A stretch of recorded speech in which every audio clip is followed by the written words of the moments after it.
This meeting is being recorded. So, good morning, good afternoon, and good evening, depending on where in the world you're joining us from. Welcome to the March 2019 episode of ShapingEDU Live, or as I like to call it, my own personal and preferred version of March Madness, for those of us following that in the US.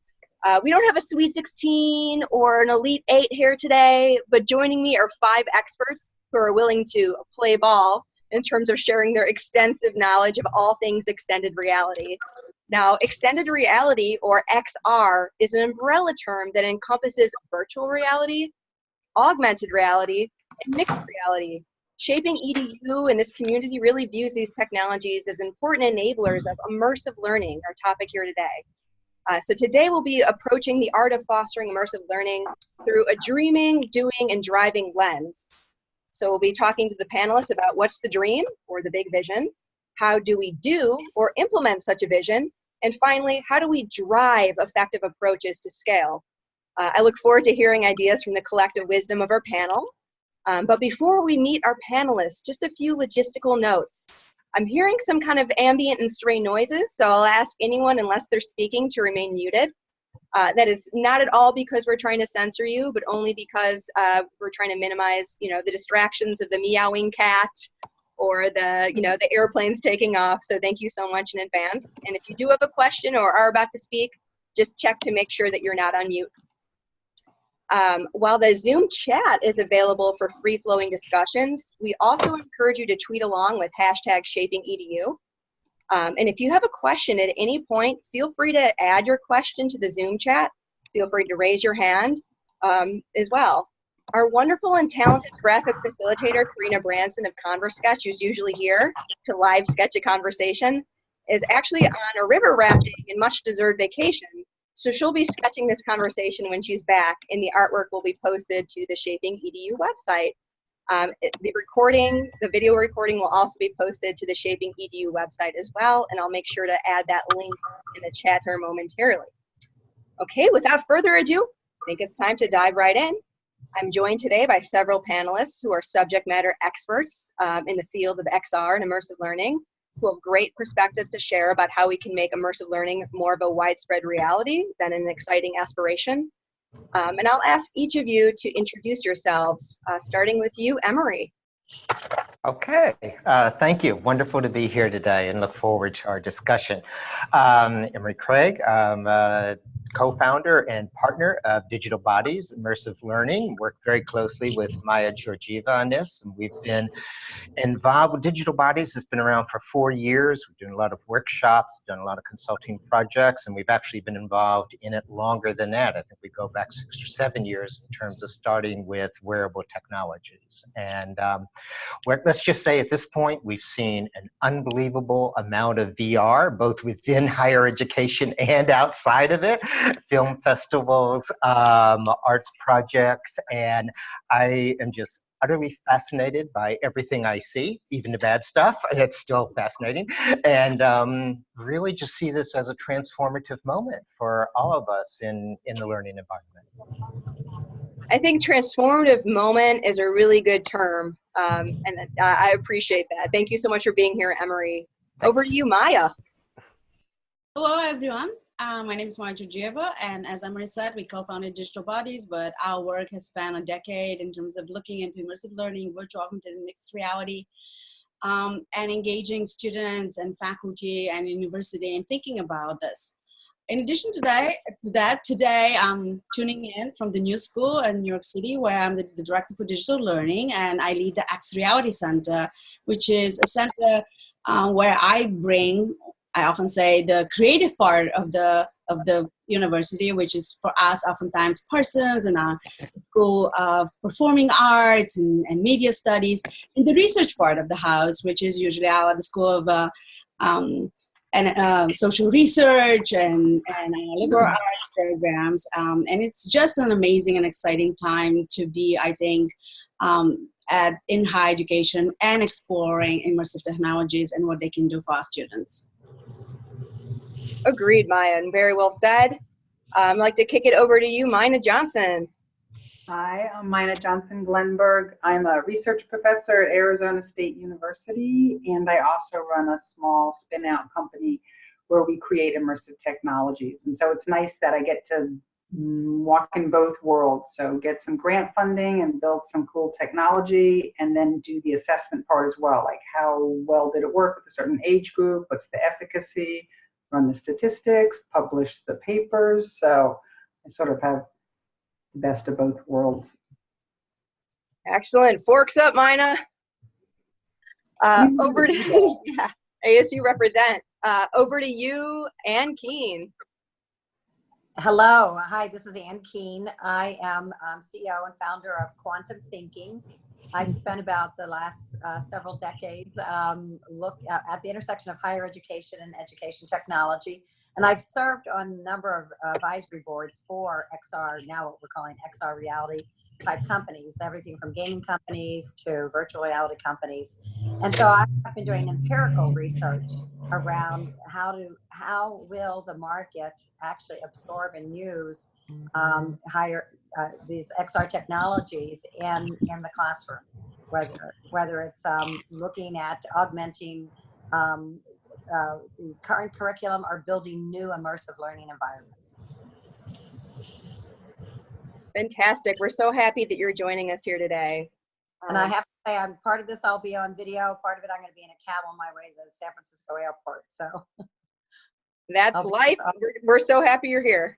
Thank you. No problem. Last but not least, Lorenzo Valon. Hey everybody, it's Lorenzo Valon. I am co-founder of Zennial Digital. We're a company that is deeply involved in the extended reality space and in the education space. We started to develop a platform for K-12 STEM learning about 2 years ago in partnership with some private schools. We launched in August of last year, and happy to say we're getting a lot of adoption from a number of schools, both public and private.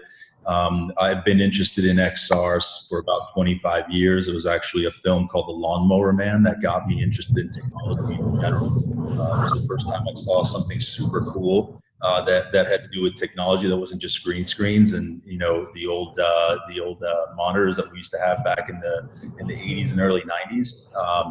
And of course, back then, the kind of tech that we have today was just a dream. And so for me personally, it really is a dream come true to see us being able to build some really immersive experiences and to see the reaction that students are having to it in particular.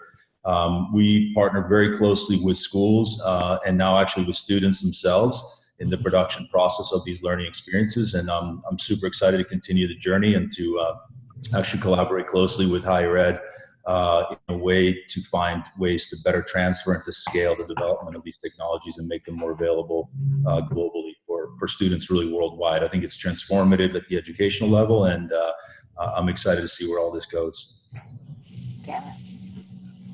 Excellent. So it's so great that you're all here. Thank you so much all for being here. So let's get to some questions. In terms of the dream of immersive learning, I know everyone kind of touched on this a little bit with their intros, but just sort of to set the stage and the different perspectives you bring to the table, I'd like to ask each of you to think about what could be achieved by fostering immersive learning, as well as how are you currently using or creating it in your own role, and any specific examples. So I'll kick this back over to you, Emory, first. Okay, great. I look at this in a very broad framework right now, because I think we're just at the birth of a new medium, and we can predict where it's going to go, but it's very hard to say at the moment. And 20 years from now, of course, people are going to look back at this age and think either we were crazy or think we were absolutely amazing and the most wonderful time to be part of this. But to sort of just organize things in some kind of structured way here.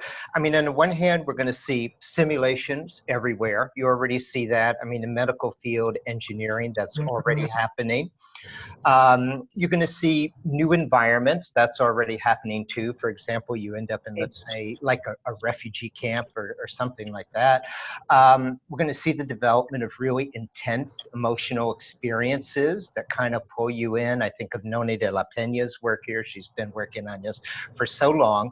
And then finally, we're also going to see problem solving and task driven kind of work. And last but not least, and I got to say this one because I know Maya's so into this, which is we're going to see a realm of creative storytelling that we've just never been able to do before. And that's going to expand even more once we have virtual avatars in our midst. I mean, right now we're at the very primitive stages of this technology. As Lorenzo said, 25 years ago, it was super primitive. And today, of course, it doesn't seem like that. You add another 5 to 10 years onto this, and the era we're in now is going to seem very primitive to where we are down the road. What about you, Maya? My phone's about to die.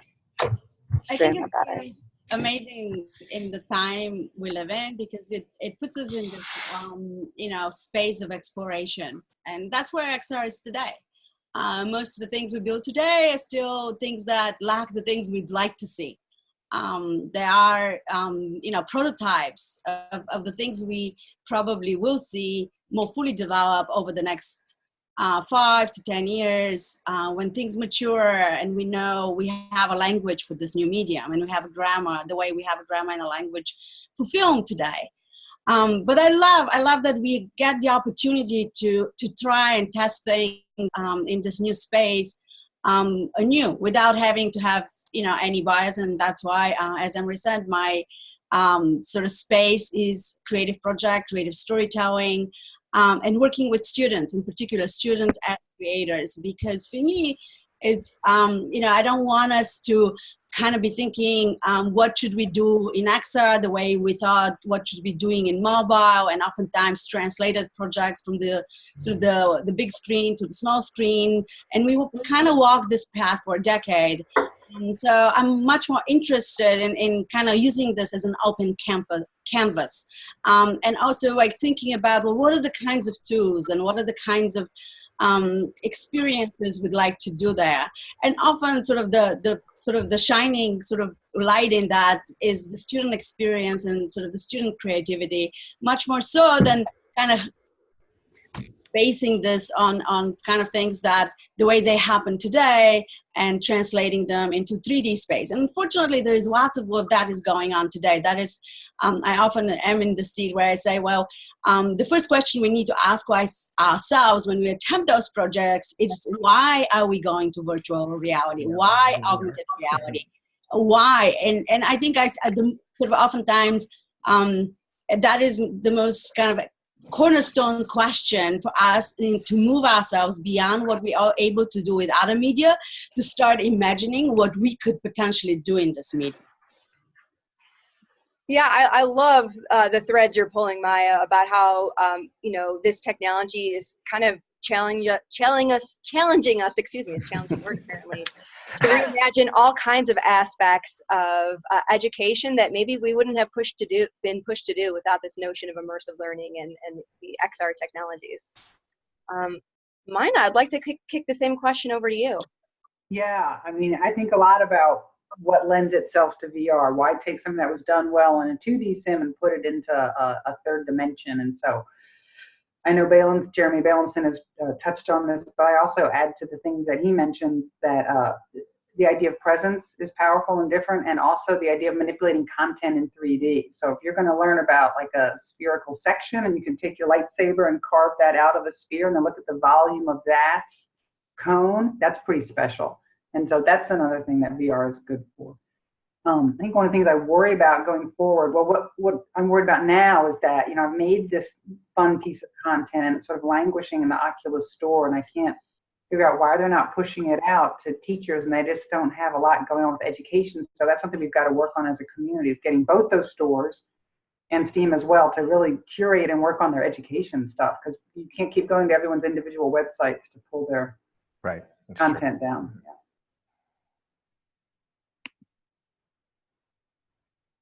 Oh, you took your... so Yeah, far. thank you so much, Mina. And what is your kind of big vision for immersive learning and XR technologies?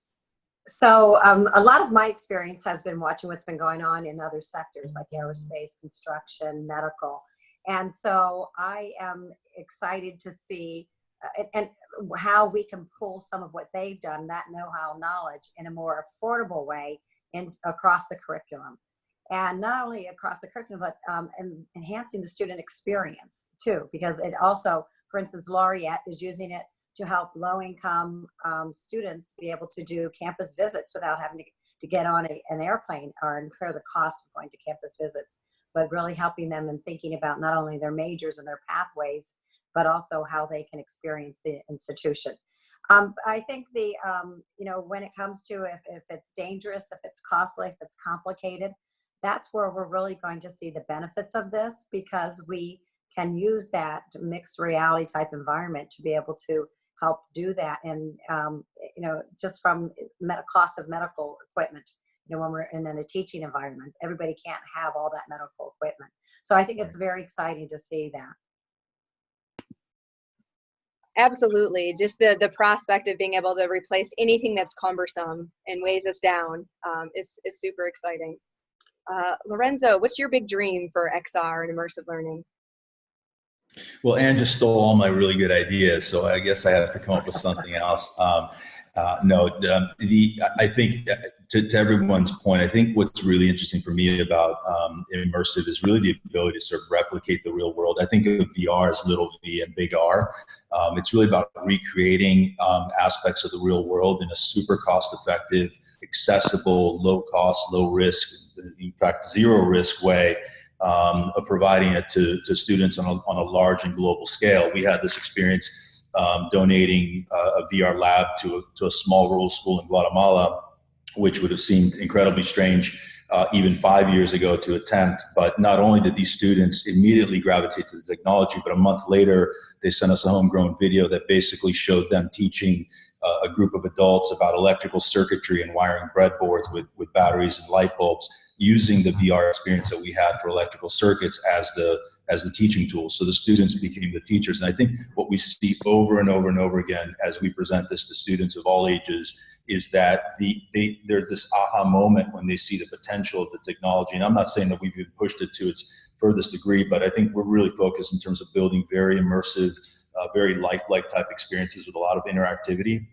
And the ability to dissect a pig, the ability to work with a laser table, the ability to simulate, to truly simulate the real world is incredibly powerful. I think for me, the big dream is sort of on the, again, I know I'm a movie buff, so I'll say, the Ready Player One vision of the future world. Although I don't like the dystopian vision of the future, I hope it's a lot better than that. But the notion of virtual reality as a place that is incredibly social and where we can really go and learn in a way that we've never even dreamed of before, and making that learning inclusive and accessible to not just the kids with all the privilege that are going into STEM today. We really need to figure out how to get women and minorities into STEM in a major way. We have a gigantic gap in the labor market today, and it's only going to get worse.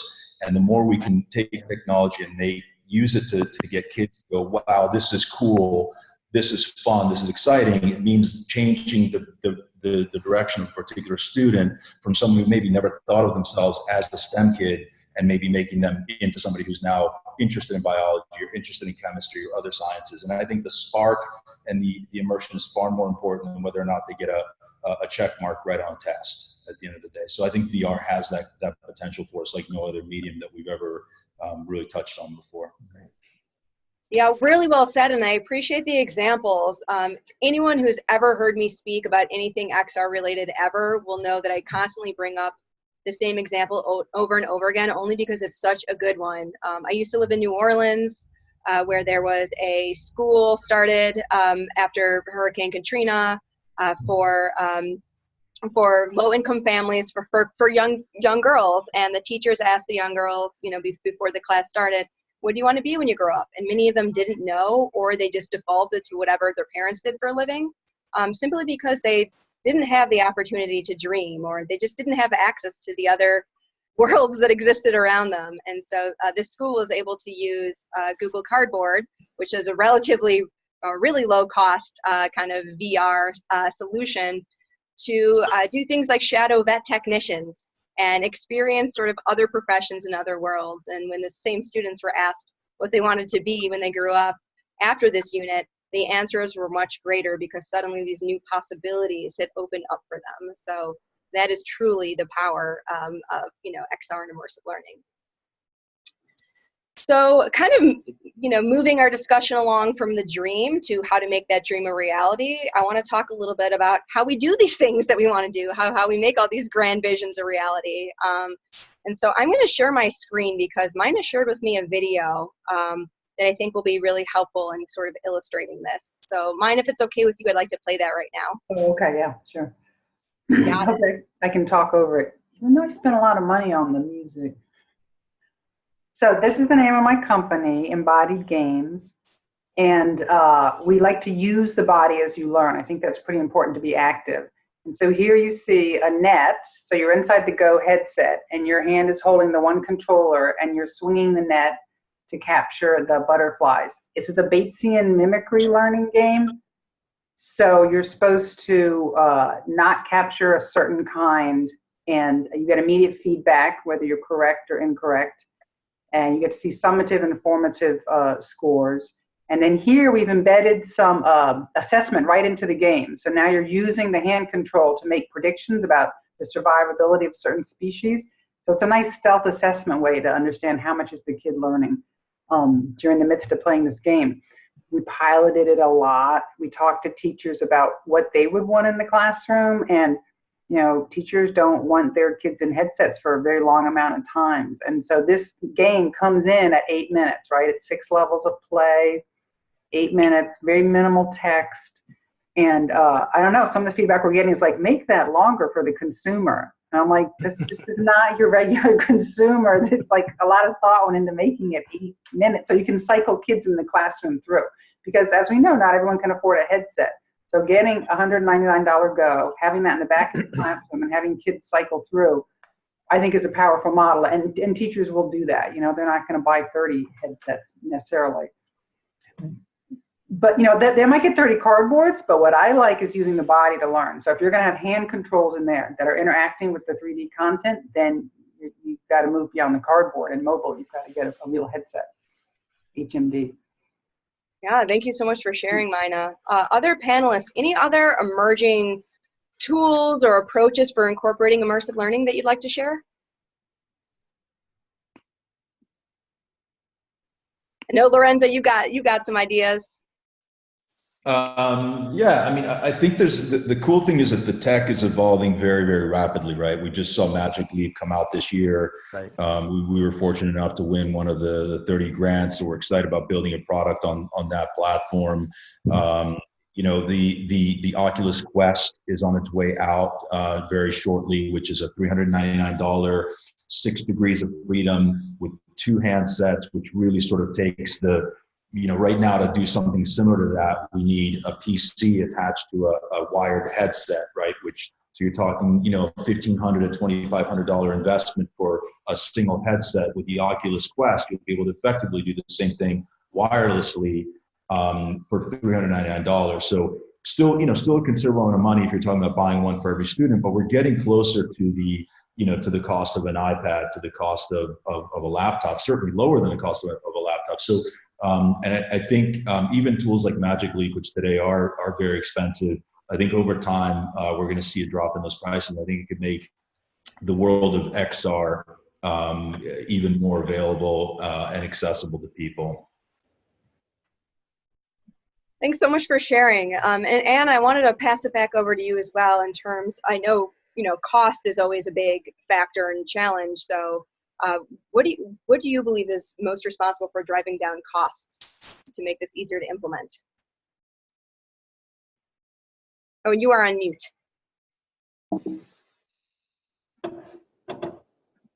There we go. Can you hear me? Yep. Yeah. Okay, great. So, you know, I think certainly because it has been so prominent in other industries like engineering, construction, aerospace, and medical especially, I think the advancement of technologies has certainly driven down the cost. And so when you have, and there's a lot more investment coming into this industry. So according to Holland IQ, who does a lot of global market research in the education space, they believe that the AR, VR market in education is going to reach about $12.6 billion by 2025. So, you know, supply and demand always has an effect on cost. And I think that emerging technologies are, and the widespread use of it is definitely driving down the cost. I think we'll have more and better usage going forward. Thank you so much for sharing. Maya, additional perspective? Yeah, I mean, I think we're in a place where I think we have some sample experiences that are being developed, oftentimes in partnerships, oftentimes, steered by, things that are happening like the medical and the sort of healthcare and the medical schools, which, have traditionally worked with lots of scenarios around simulations, and now they have an opportunity to have these simulations be emotionally quite driven and really pull students in. And I think that's sort of one place that is evolving, and there is more work done. And as Mina says, like the idea of agency, I think that's a big conversation right now. We still see a lot more experiences that are narrative driven, meaning like you sit in a chair, you're on a rail, or kind of like a sort of lead on with very instructional techniques. But it's very important for these environments we build these environments around sort of active, interactive components. And particularly because the difference between, say, using similar things, computer screen, like we have games, we have interaction today through these simulations. But when you basically, the crucial difference between that is that in virtual reality, we actually encounter a world. And within this world, our sort of decision-making can change this world. And I think this is really a really important part in terms of embracing this technology, and in terms of building around it and building for learning.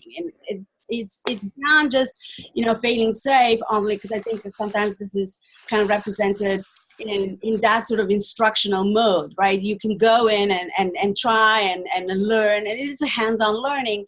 But I think what's important is kind of thinking about this, really the sense of presence, the agency and interaction, kind of building for discovery, and designing in a way that it's kind of opening portals, designing, I think, we haven't reached that point, but I'm going to throw it in, is designing with characters. And in that, right, AI is going to play a huge and incredible amount of, incredible role in making sort of virtual and augmented reality sort of interactive and kind of like that level of personalized learning that we've been envisioning for some time.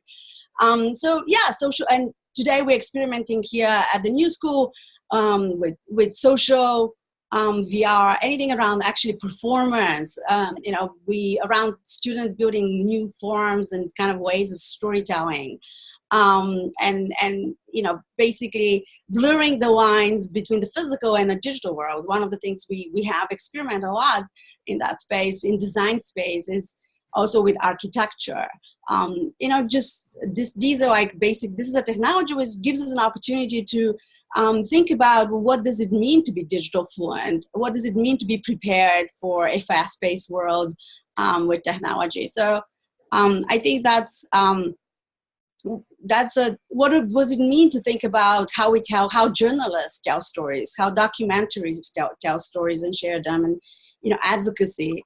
So I think they are just an incredible opportunity for us to pursue. And sometimes I think it's important to incubate this project as small. Like I think there's this kind of like, so often, because we are early on, but a lot of people have been a year in, some people have been 2 years in.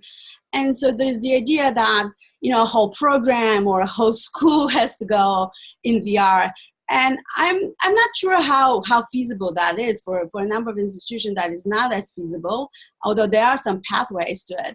But I think what's really important is that we prepare our organizations, our institutions in this kind of being ready to engage by sampling and prototyping in our own sort of playgrounds.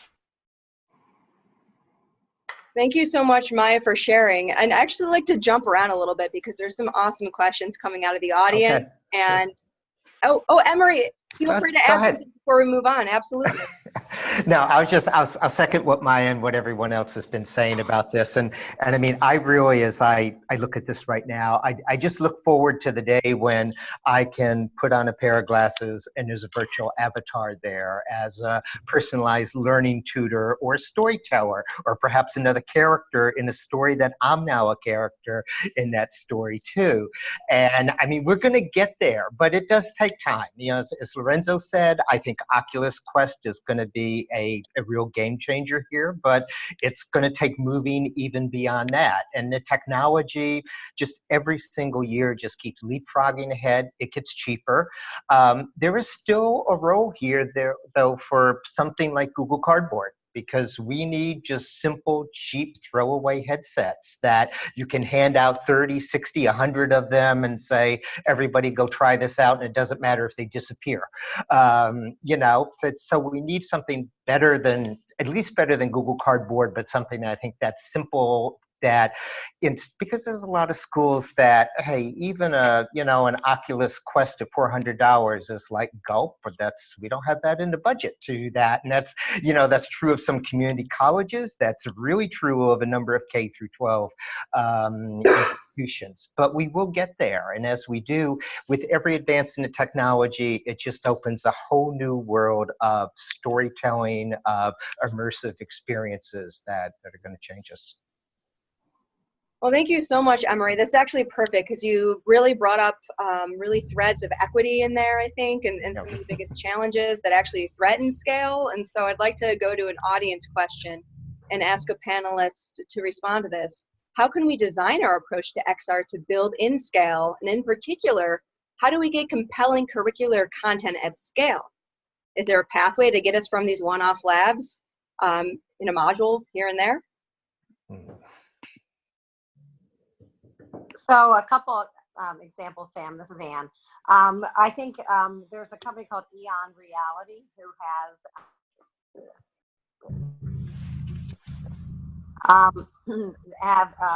they have developed centers all across the world in creating content and partnering not only with colleges and universities but also with industries. So I think there's some models there. Certainly Lorenzo's company is doing great work. There's a company out of Waterford, Ireland called VR Education. So I think the more that the players in the industry can partner with higher education, our corporate partners with higher education, we can find ways to bring the cost down and not have them just be one-offs in the lab, but to help solve some real world problems and bring that curriculum in AR, VR, or mixed reality curriculum into the classroom so that our students are workforce ready in this new world. If I can I piggyback off of that one? Right in. No, that's a great point, and we, you know, focusing on sort of the K-12 market for us in STEM and now moving into CTE, what we're finding is that we can't create content experiences, we never have, without SMEs and without experts in the field. Now, what's happened almost organically as we've been building these experiences is that the students themselves have actually become the producers, collaborators, and product developers in the mix. And so now what I'm trying to do is to sort of formalize and codify that process. We're working right now with 2 schools in New Jersey that have amazing teachers and tech leaders that have raised their hands, both public schools. We have a group of 8 students who are working with their teacher and working with Xennial's development team in truly a product development process. So we've time boxed it to 10 weeks, and we've said, here's one of our existing experiences that's in development. Do the research, do the work with us. And then part of the experience, which is actually really fun, is the students get into the headsets, and in a collaborative multi-user environment, they're able to see the experience developed from the inside out and actually see the code that our developers are using to build those things. So the students, the teacher, and the development team are all inside the same VR experience, sort of building, as I said, from the inside out. And I think that experience alone, for us, it means that we've sort of now, I'm trying to build a model that amplifies our ability to scale content quickly, whether it's, and this could apply to partnering with higher ed, but it certainly applies to partnering in the K-12 space. But the ability to get the students to become product developers, creators, has just a multitude of benefits for them and for us as a commercial company. Our goal is to try to keep these experiences just as low cost as we can. And to do that, obviously we offshore our development, so we have those efficiencies in play. But the big challenge actually is putting the content together. It's putting the educational lesson together. Once you have that piece done, actually building, even advanced VR is not as complicated as it might seem. It doesn't take months. It takes, we work in 4, 6, and 8 week sprints to build these experiences out. But actually getting the time, getting the storyboard and the research done with the experts is the tough part a lot of times for us. And so having students working with teachers collaboratively is appearing to be a really interesting model. And I talked with Kim Flintoff last night in Australia, and he is doing exactly the same thing through his collaboration with his schools at the K-12, the education at the higher ed, and also bringing corporate into play as well. I find fascinating. So what I would say from my experience of, because I like Jason's question of a while earlier, like we have to get teachers involved in part of the content creation. What I would say is, having done this with video games, PC, 2D video games that we brought into the classrooms, and actually using cool Connect sensors and things like that, they loved it when we were there to run the show. And then when we left, they didn't necessarily use it. And even when we built in simple editors, like you as the teacher, all you do is type in an X and a Y and you're going to change the slope of this hill, they wouldn't use that. So I think there are always these early adopter teachers, the tech savvy ones who are game, and then the majority of teachers, they're not going to take that extra step, not because they don't want to, they're just overwhelmed, right? So I too have this vision, and I want teachers to be creative and to build their own XR projects, but I just don't think the majority are going to do that. And I hope I'm proved wrong. So, if you look at Oral Roberts University, Mike Matthews is the CIO there. They are really trying to help address a content, this whole content issue, and so they're putting together sort of a global content library that they're about to roll out, and they're inviting universities around the world to participate in, and a large part of it's that is to have sort of ready content for faculty who might not have the kind of resources or the support to do this and bring it into their classroom. This is fantastic. And by the way, there's a bunch of exemplars that have been added to the chat by panelists that have sent links in advance, but also by those of you in the audience. Know that we're going to be rounding up all those exemplars and links and posting them in our online community, so you don't have to worry about kind of tracking them down or scrolling up or scrolling down. I'd like to go from video to audio and head to the airport, but I'll be on audio. Awesome. Thank you so much, Anne. Thank you. Thank you. So I want to get back to kind of discussing, some of the other bigger challenges that we need to solve for immersive learning. And Maya, I know you had a recent talk at South by Southwest EDU titled "Stepping into the Story: Design Principles for XR," and I feel like that's a really relevant example to talk about, especially in the context of where this conversation is taking us. You are on mute. Yes, I think there's a huge interest from, I think different communities, educational communities, in engaging with XR. And I think that, as Mina said, there's still hesitation in our faculty in precisely how this gets put in a classroom. What does it mean to use to basically integrate immersive technology within the curriculum? These are questions that often are basically just being discussed, I think, on a number of campuses. And then the next sort of question, where is the content, which we kind of we're just discussing, and how do we make that content? And I think obviously like we've done with other technologies, similarly, I think that we need to work with people who are willing to take the risk and are indeed pioneers. And oftentimes that happens through exposing them the technology. But I do take a much more proactive approach and a much more sort of tailored approach as in terms of how do we even reach out to different schools on campus or different communities. And then second is the idea, well, what do we build, right? And my sort of recent talk at South by would just focus on exactly that. Because oftentimes, sometimes people will see that technology, will experiment with something like tilt brush and say, oh, I've been waiting for this for 10 years. I have this idea. I've always wanted to have students do this, and I couldn't make this happen in the traditional classroom, and I couldn't make it happen on the screen. And I think that's one way. But then that's one sort of organic way, and another more sort of prompt way is working, prompting, like thinking for the opportunities, for the challenges with a particular context and discipline. But I think what happens next right now is presents kind of like starts presenting us challenges. In particularly, how do we design experiences that are meaningful, right? We all know sort of at the moment, the virtual field trip works, right? If the course kind of can build on a virtual field trip and you can take your students, that's an example that now over 2 years, a number of institutions and a number of schools have done. But what happens when we want to create the kind of experience that mine is putting together, that are interactive, that call on, sort of embodied learning, agency. And so the talk really kind of talked about that in terms of like how we think about presence, and the idea of thinking that this is not about telling something, but letting them live through it, letting them discover it.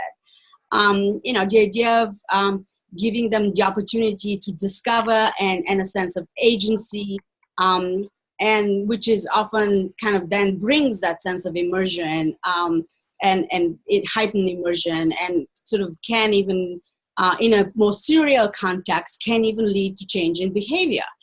And so it really the talk was kind of outlining sort of thinking about the world, and thinking about the space, and thinking about how we kind of open these portals to our students and within our disciplines.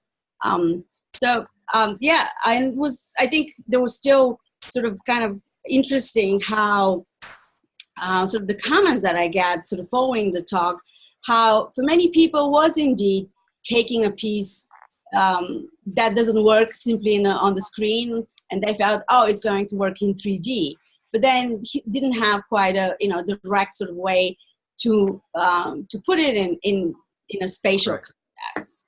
So I think that we all need to kind of like think about sort of this prototyping process, storyboarding.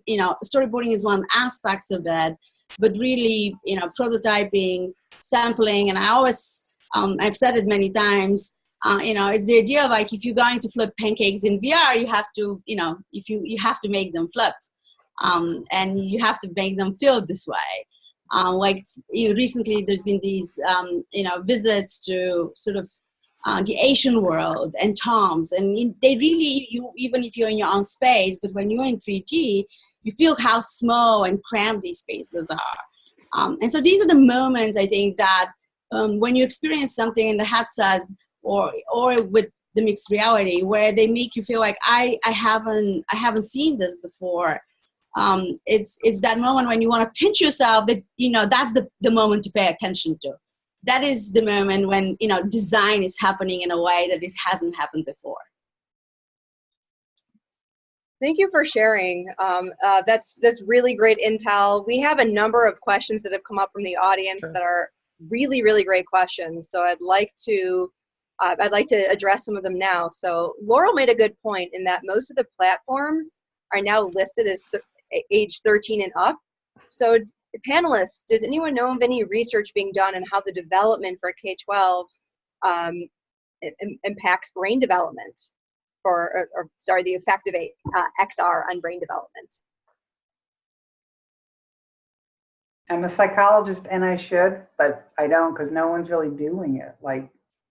And it takes a long time, right? So you'd have to do months and months of a 10-year-old in a headset, and no one knows. Yeah, the industrial design for the headset is meant to be 13 and above. And it's also a moment where, you know, some of the brain development, some of the major things are developed around the brain. And I think that's why people feel a little bit safer.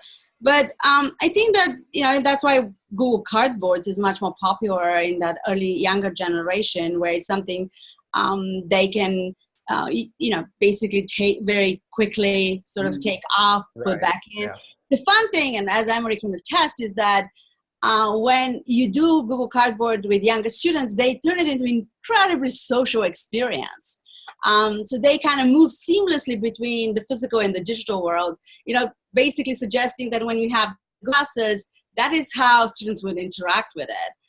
But yeah, I agree with just in terms of the research, it's mostly like people suggesting, well, keep it short. Right. Yeah. I mean, I've seen there's some research and concerns probably in terms of eye development with younger children, so more that than brain development. And I think the vendors right now are kind of erring on the side of being safe by saying 13 and above. So I don't know if that's a hard and fast limit, but obviously you don't want a 6-year-old kid being in a headset for hours. I mean, I think that's something we really need to see what the research says about that. So, there's just a question of being reasonable here with younger children. Yeah, I would add to that and say that I think sort of, first of all, most people who tried VR, you don't stay in VR for hours on end. There are, I've talked with, for example, companies like High Fidelity that are very used to having users that are in their experiences for extended periods of time. But the majority of the experiences that we've built are designed to be consumed in 5, 10, 15 minutes. They're labs, they are experiential things, and sometimes students will repeat them 2 or 3 times. I've been at conferences where we'll get a line of 12-year-olds and they're in there for an hour and 45 minutes, not each, but in total. But I think what's interesting, what we've actually seen and heard from students is that what they find it to be in some ways is sort of a uniquely calming experience, because if you think about the typical world that they live in, the distraction that the average millennial, I think it's 60 times an hour, they say that we're distracted. The phones that our kids are addicted to, we should be far more worried about what's happening to their brains when they're spending 12 hours a day on their phones. And I don't know how many people have kids, but I think we have an epidemic of, consumption of content, right? Whereas I don't see that in VR. In fact, what we've seen in VR is kids coming out sort of saying, wow, I was actually able to focus. I was actually able to sort of just stay on this one task and do this one thing without the distraction, the blings and the advertising and the sort of addictive nature of digital media as it's been designed today. So I think I also agree with the other panelists that we're just too early to even know. There's just not the level of research. I certainly wouldn't keep a child under 13 in there for any extended period of time. I don't think anybody would feel really comfortable with that. But I think that to sort of be afraid of that now is a reason to not test and not explore it, I think is probably a bit premature, in my opinion. Yeah. Yeah, I think that the data that I've seen, which just came out from a study last fall, is that the average experience in terms of number of minutes is 38 right now. So 38 minutes. And that's for headsets overall. Actually, Google Cardboard, it's more like about 20 minutes, something like that. And that's including kids, adults, every user. So, people are not using it for extended periods of time, except for some cases, like you noted, Lorenzo, where people are doing social VR, high fidelity, something like that right now. Yeah, exactly. And that may very well change, I think, as XR becomes more prevalent, I think. And I was reading an article about this yesterday that was talking about how in some ways 5G and XR could be sort of the end of the phone, the device as we know it. We spend so much time like this, with our faces down on our phones anywhere, at dinners and social events and school, etc. With XR, we may actually be able to lift our eyes back up and consume the real world, but enhanced with all of the intelligence that we need in order to function within it, and we'll need to function within it in the future. Either that, or we'll appear to be consuming the real world while we're lost in reverie in some virtual experience, but actually look like we're staring at somebody else at the same time. So true, but we're doing that today, so there's not much. Yeah, we are. I know. I actually think this is very relevant to another audience question. This one's from Deborah Cook, because she specifically asked about exemplars of using XR for socio-emotional learning, which I think is sort of, we're starting to surface that a little bit in the conversation. Are there other examples and other examples of how it's, promoted greater accessibility?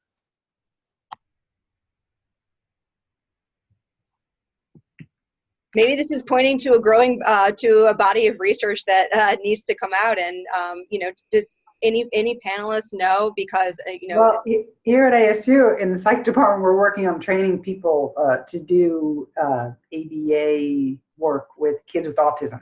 So teaching the teachers and the parents how to work with their kids on the autism spectrum disorder is a great use of that. And then also, I think there's apps out there now for kids with autism, like giving them practice in how to make the correct facial expression. And that's a great use of it, because the computer doesn't get bored. Like, you can do that 200 times. And so both of those are good use cases, I think. Yeah, one of the very early examples, it's kind of funny because oftentimes Google Glass is this project that, has been over-critiqued and yet so much of the design about augmented reality principle starts exactly with it, because we had the opportunity to actually prototype and test. And so one of the first examples is precisely with one of the really interesting examples out of the Google Glass and where we're going, meaning from phone to glasses, was the idea of basically giving social cues to students with different special needs through basically augmented reality right there in front of them, because that is, they oftentimes don't read the same way, sort of facial expressions, or they don't make and at the same time give caregivers the opportunity to read certain things through augmented reality. And I think there is a company called Embodied Labs that they've had several different experiences where you can step in the shoes of somebody with different type of disorder, something that, and kind of like live through their shoes in order to generate, specific, more empathetic response for how they navigate the world. So I think it opens a really rich field. And for the first time this semester, I actually taught a course where we had a student with special needs. The course did use a number of different VR experiences, VR in a different social and other contexts. And as anybody, I was very hesitant, in how do we make this happen? And so one of the outcomes of this is that actually for the first time, as we actually met in the virtual space, that person had the opportunity to have a authentic shared experience with their classmates, because we're all in a virtual space. Mm-hmm. And, we all had to use the tools in certain ways. And it was really, it's kind of those experiences where we don't have that yet. Like, we don't, in particular way it happens in a few moments throughout the class, but it's where the opportunity exists, right? To bring these students and people and friends in these places where they can enjoy and we can enjoy them equally, and have that completely shared response, where in the physical world it may not happen quite the same way. Wow, this notion of the power of XR to bolster empathy, greater empathy, is one of the most, I think, powerful notions I could think of in terms of how do we actually create a more empathetic society. I'm seeing some, examples in the chat. VR experiences to help people struggling with PTSD, augmented reality exercises for medical students to experience dementia and Parkinson's. These are fantastic examples. Hopefully we, keep them coming long after this event, just by tweeting them out with ShapingEDU. This is fantastic. Jeremy Bailenson work at Stanford on homelessness and, putting students in that kind of experience. And then, and then doing studies of their response afterwards of, how they see homelessness. And, it's completely different from watching the documentary when you're actually in the room with someone and watching someone become homeless and they end up on a bus with all their possessions, or you end up there and suddenly people are starting to steal your stuff and you get paranoid and you suddenly you identify with people in a way that you would just not in another way. So it's very, very powerful. Yeah, I would also add, Noni de la Peña has done a lot of work in this space. I think she was one of the early adopters of sort of empathy and VR and looking at it as, she called as the empathy machine. And I think the whole notion, what Mina's brought up in terms of embodiment is an incredible thing that VR can provide that really no other medium can, because it does not take long for you to be in a VR experience as an avatar of some kind when you start to sort of abandon the disbelief of what, that you're not really that character. In terms of use in things like autism, we saw a school here in Miami that worked with their teacher to build an experience for autistic kids in the school to help them get more comfortable walking into a supermarket, interacting with a cashier, making purchases. And they studied it and found that it had an incredible effect. Kids were able to do that more efficiently than actually going into a store with all the limitations that would provide. We did an experiment, sort of a stunt recently with recreating the Shakespeare Theater and creating an environment where students could step on stage and become a character. So we actually ran live theater performances for audiences that we were all in VR, all in the Globe Theater, and we had a chance to have people step in and play the role of William Shakespeare, play the role of Romeo and Juliet. We had teleprompters in there so they didn't have to know the script, and mirrors so they could see themselves. But what the interesting thing was, it didn't take very long for you to realize that you were not, that you sort of felt like you'd become this character. And that was, it was really powerful. And it's something that I was actually talking with Kim yesterday about, to expand on, and maybe working with his students to really build that platform out as a tool to enable students to do the hardest things to do, which is to step on stage and perform. That is, if we talk about social emotional learning, I'm not an expert in it, I won't pretend to be, but that is one of the things that if we can get kids to feel more comfortable being on stage, presenting in front of audiences, it could really change their lives. And tools like this can help you do that, because it breaks the barrier down between you physically being there. You now can represent something else, but it's still you. It's still your movement, your voice, and your action. So I really like that sort of ability to blend the virtual and the reality together in a very meaningful way. Well said and great exemplar. And I just stuck the link to the video of that in the chat so everyone can experience that Shakespearean example. Thank you so much for sharing. I can't believe this, but we only have 2 minutes left. I'm shocked. So at this point, I'd like to ask each of the panelists to kind of go around and give a final word. But I'd like to sort of seed that with a final question from the audience that came from Jim Benitez. It's really important when we talk about technology, especially that we're not talking about technology as a solution that's just looking for a challenge, but that we're actually understanding what concrete challenges that we're trying to solve. So Jim has asked, what are other compelling and unique learning problems that XR can solve? So I'm going to ask each of the panelists, as you give your final word, to think about that question. And we'll start with you, not to pick on you, let's start with you, Maya.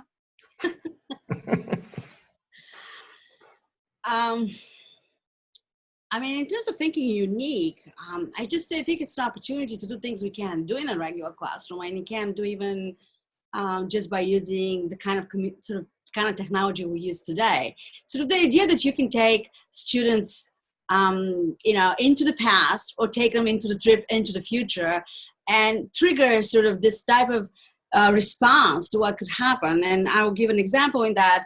For example, in our experiences like I'm a Man, which was an experience about the civil rights movement, which puts you right there on the street as the civil march is happening, or experiences like Berlin Wall. It's like this. We have a generation of students who read about these things, maybe see a movie, but to physically to be there on the street and this is happening, and feel like you were there and were a participant.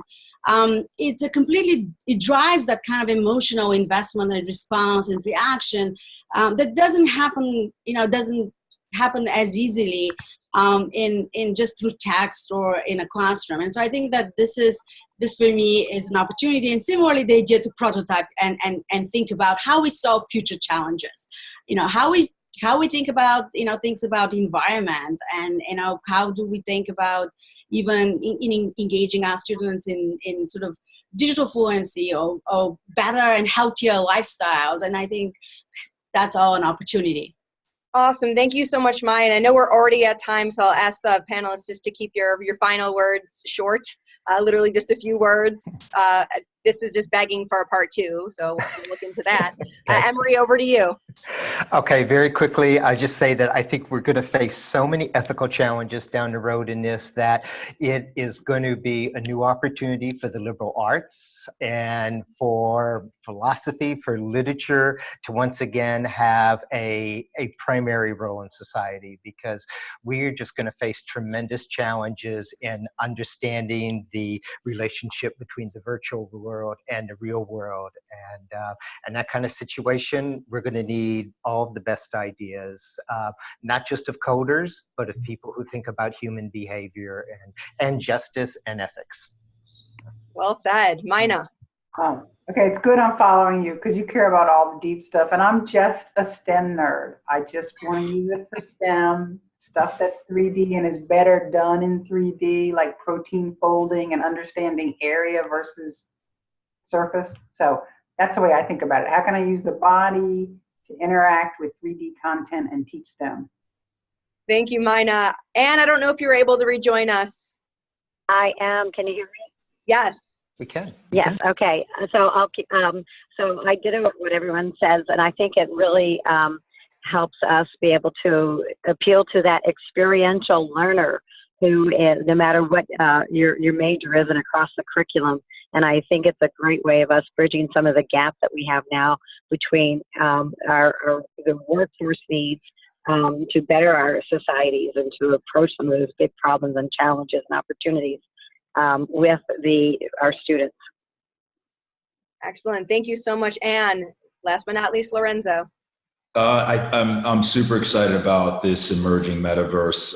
We've been through it once before with Second Life and other types of experiences. I'm seeing it emerge with companies like High Fidelity, Magic Leap, referring to the Magic Verse, and we're doing sort of our own version of that with multi-user VR learning, really trying to create the classroom of the future, which does not have to have walls, does not have to have barriers, and I just think the immersion into this new world, which is three-dimensional for the first time ever, we're actually leaving the two-dimensional digital world and really moving to a three-dimensional digital world. And that has to be, it's just going to change everything. So I'm excited about it, and maybe scared a little bit too, but I'm excited about it mostly.